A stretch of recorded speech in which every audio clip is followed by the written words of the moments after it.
Well, it's out. Still got one transmission in there and a bunch of other stuff. So, time to pressure wash it so I can get it in the garage and start doing some work on this thing, get the sucker dismantled. So, it worked. My $60 engine hoist did the trick. And yeah, let's get the pressure washer going. Got the transmission off, obviously. Now, gotta get that sucker put on the old engine stand so I can start tearing it down and see what is going on inside. Have no idea if this thing's ever been into before. All right, engine's on the stand. Time to get these valve covers off and see how bad it looks down there. I have a feeling it's gonna be pretty bad. That is a slotted screw head in there. Not even kidding. There is a slot head screw in the valve cover. I've never seen that before.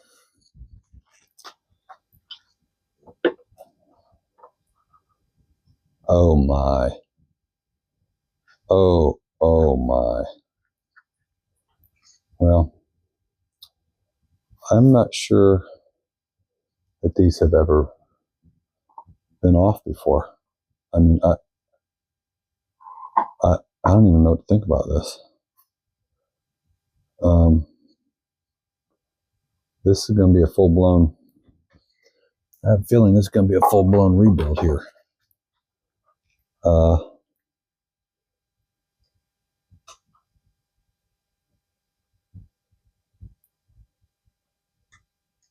Well, I mean, at least none of the rockers are loose. So, I mean, I suppose I don't even, I don't know what to say about that.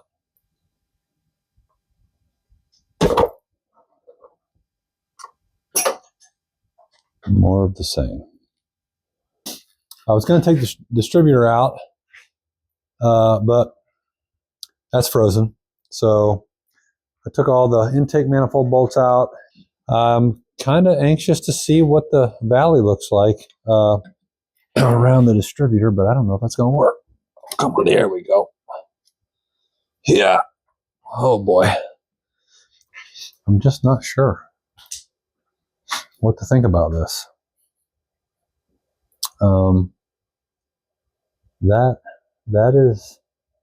That's pretty ugly.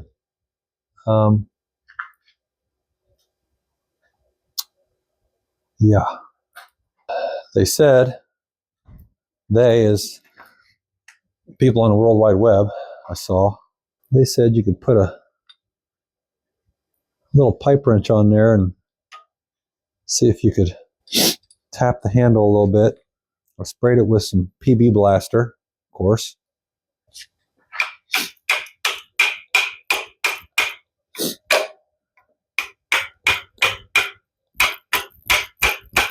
Oh, it's rotating. Well, I took the rockers off of passenger side and got one of the lifters out, and honestly, it doesn't look that bad. I've seen, now again, it's just one of them, but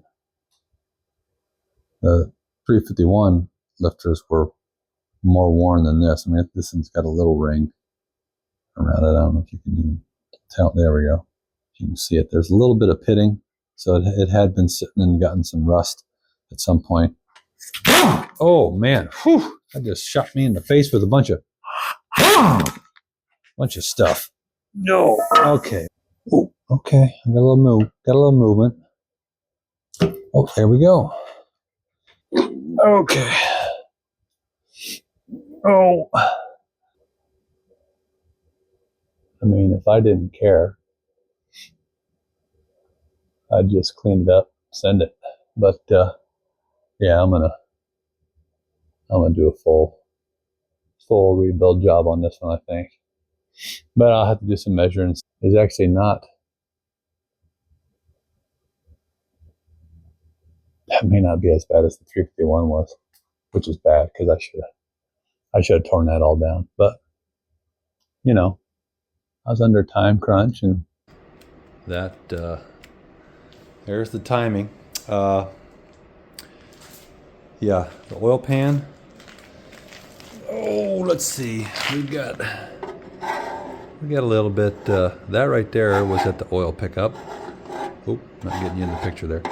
That was right there on the oil pickup, and that half of the screen was actually, it had a big old chunk. Half of it fell off. Well, not half. Most of it fell off. Most of that section of screen was actually covered in goo. Not just goo, but, you know, particulate, like some solid goo. All right, so I'm going to put this in the old caliper here. All right, so there you go. You see, it goes up to about 17. So I need to slide this scale around so that the 0 is down where the needle goes at 4 inches. There we go. That's close. That's real close.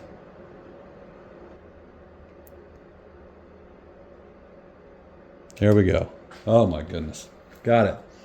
Time to get going. I only took that took 4 minutes.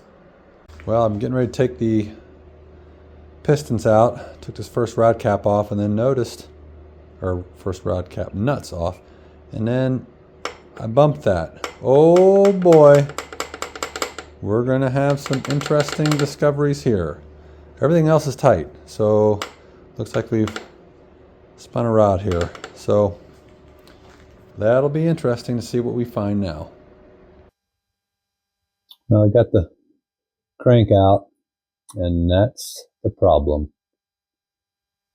Yeah, I think that's number 4.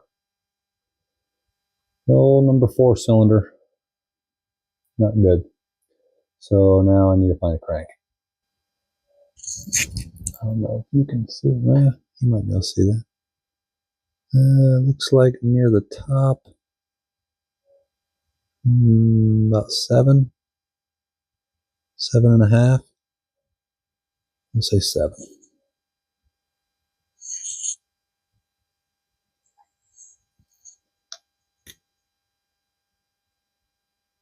Top 007. Halfway down ish. 3.5. Near the bottom. About 3. Okay, let's look at the side to side.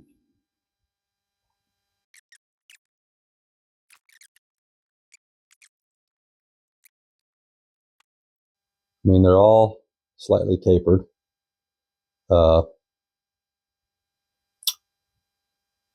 But I don't know. If I hadn't had the crank issue, I think I'd be probably just getting bearings and rings and a dingle ball hone and sending it. But this crank situation is going to be tough. I'm not sure what I'm going to do now. I was able to use some kerosene. I had a bunch of old stale kerosene. I took my little hot sauce bottle there and an old golf club brush and just kind of soaked everything down with the kerosene, got the brush in where I could, all around the block. And I'll be darned and then I power washed it. And I mean, it's clean. Like this is, yeah, I mean, everywhere in there. It took all of that sludge. It's like kerosene just kind of melted that paraffin down. I sprayed down the lifter bores and the cylinders, even though they're going to get honed with some WD-40. So, I mean, that's just wet from WD-40. That is clean. I was shocked at how clean this thing got. I've got a crank on the way, 289 crank. Thought about doing 302 crank with Chevy pistons and the 289 rods, which would be a similar setup to what the Boss 302 is. But I decided to stay stock. All right, I'm gonna try to get these freeze plugs out. Hopefully they'll,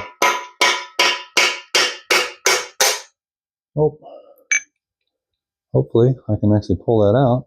It was supposed to flip. Regular pair of pliers in there. Let's see if I can. Okay. One down, several to go.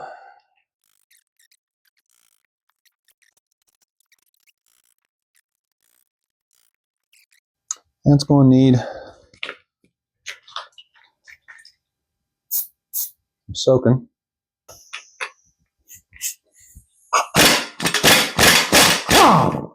That looks like that has been absolutely destroyed already. Yeah, I don't know that that's going to...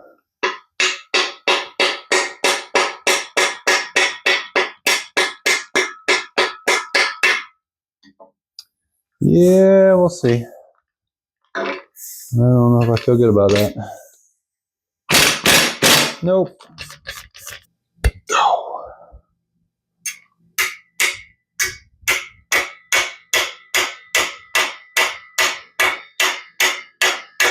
Nope. Propane, not a whole lot of heat though.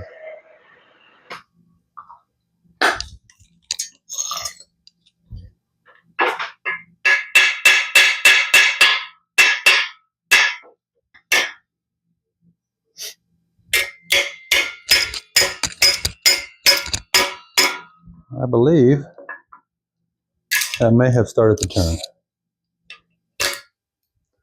Now, can I just grab it and twist it? Oh, look at that.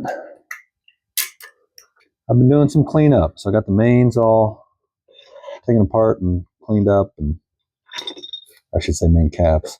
My fuel eccentric and cam thrust plate, all this, that stuff.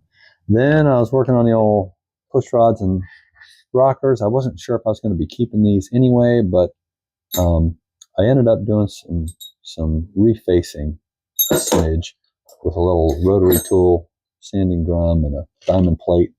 I mean, they look usable, maybe. I'm still not sure if I'm going to go with some roller tips.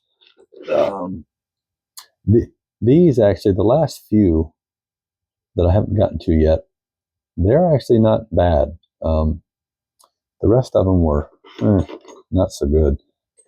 But there's only, I was checking the thickness at the foot here, and it's actually not, they're not that different in terms of thickness. Some of them I still have a bit of a divot that I kind of left. I didn't want to take too much off, so there's some witness marks of kind of where the old worn area is. So I still don't know, but the push rods actually don't look too bad. So I just don't know what I'm going to reuse and what I'm not going to reuse. Did some scraping. This stuff all came off of the heads here, and I soaked those down with some kerosene and my little golf club brush over there. That had in the little kerosene bottle there. Still not sure what I'm going to do with the rocker studs. I don't know whether I'm going to pin them, or if I'm going to pull them and tap them myself, or if I'm going to take them to the machine shop. I don't know. Purple Power, not a big fan. I didn't have baskets, so I just made myself a couple of baskets out of some that was already cracked across the bottom. Found a drywall mud bucket that the 5 gallons would actually fit down in. So yeah, that's what I soaked my main caps and my rockers and push rods in. And let me tell you, the Purple Power, it just kind of makes the grease and the sludge swell up like a bad scab. And then you still got to scrub it. And then I still got to use kerosene. And then I still got to rinse it with some brake part, carb cleaner, whatever I had around. Oh, I had a little kerosene spill. got to still sweep that up and throw that in the old burn barrel. That'll light up nice. Part of the Red Sea swept up some junk, so I get the dang power washer out. So let's see what happens. See if I can make a mess.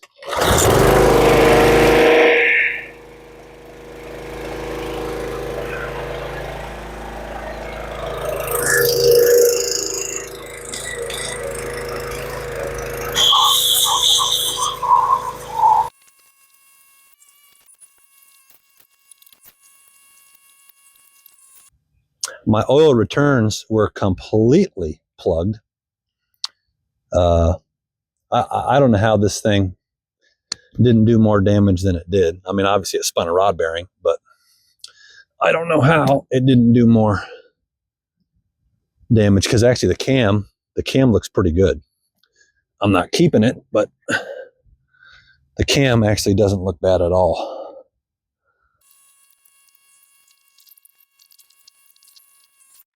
Well, we got a little rainbow going down here. A little Exxon Valdez kind of spilled its guts out here. Yeah, these are cleaned up not bad. Kerosene takes the sludge right, melts it right down.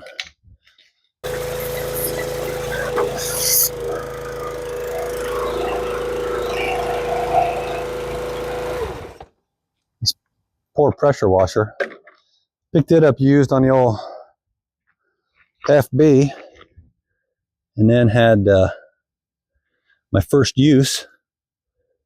The whole pump fell right out the bottom. I was like, gee dang it. So on the old Amazonian, found a pump for like, I don't know, $60 or something. And I thought, yeah, that sounds like my style. $60. So had to do a little finagling and adapting, but I got it on there. And now I don't let that sucker idle much, as you can see, shutting it down every time I'm not using it. But oh well, it works. Oh, it's gonna be a mess. It's gonna be a mess. It already is.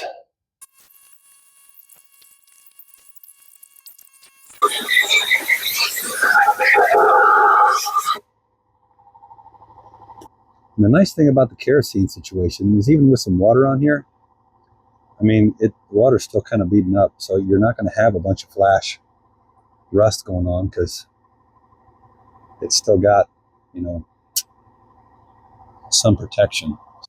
All right, so I got the springs and valves out of the one head. Got to get the other one done, so I thought I'd do a quick show you how I do it with all the wrong tools. So typically these suckers are stuck, meaning the keepers are stuck on the valve and in the valve retainer. So you got to have a way to get that busted loose. So I typically use my big C-clamp, stick that on a 1/2-inch drive impact over the valve tip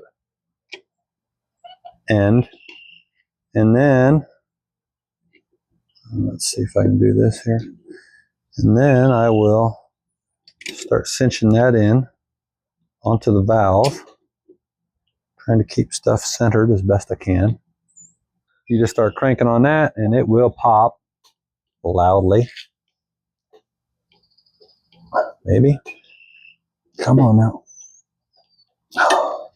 Wow, that doesn't want to break free. Oh, there we go. Now I get to use my other little made up tool. I've got a couple little disc magnets that have holes in them on a piece of welding stick. And I made this out of this, what I believe was the back end of a motorcycle frame that I had cut off on a build I was doing.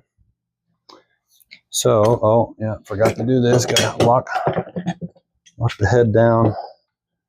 So try to get this centered up because I don't like boogering up the threads of your rocker studs. Those are going to be probably going anyway. I still have to decide if I'm going to pin them or if I'm going to. Yeah, pinning them just doesn't seem. Yeah, pinning might not happen.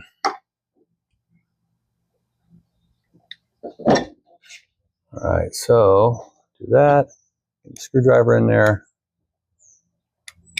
Loosen them up because there's usually crud kind of holding them in.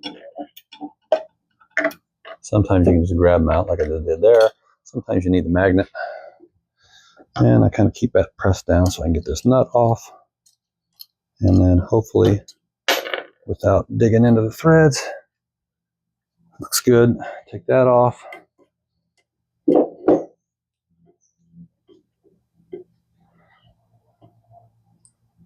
One spring. Oh, look at that. We have a valve stem seal that is not a valve stem seal.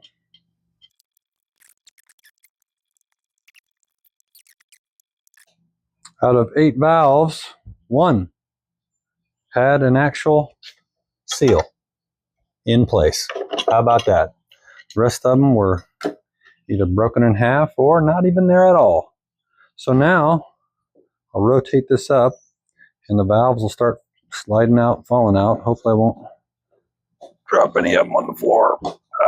Okay, now hopefully they'll come through without an issue.